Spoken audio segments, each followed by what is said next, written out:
Azan kolkoton gbe. Bibeme.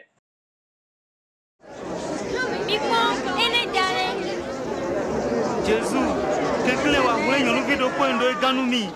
Pour nous blancs, nous c'est à. Pour nous, Dieu a donné. Maloni kuo, quelqu'un va y mi. Yache chohodo.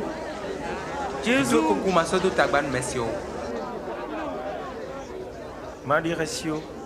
Verko di no po wene ovitu nanga.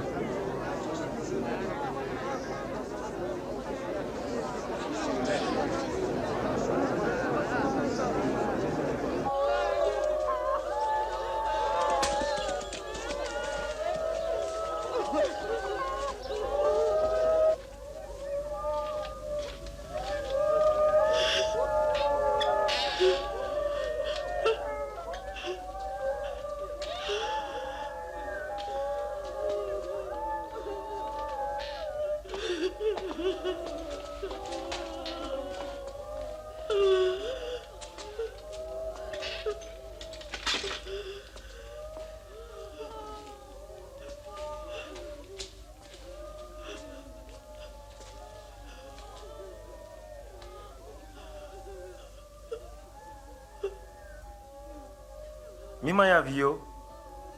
Vi mi tonku a lo am londo ede.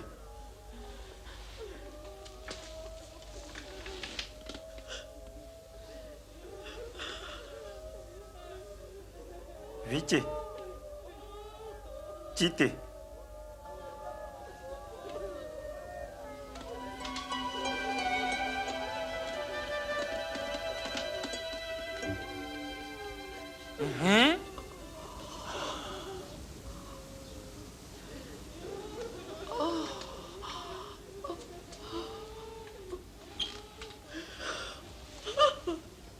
Mine nundudu.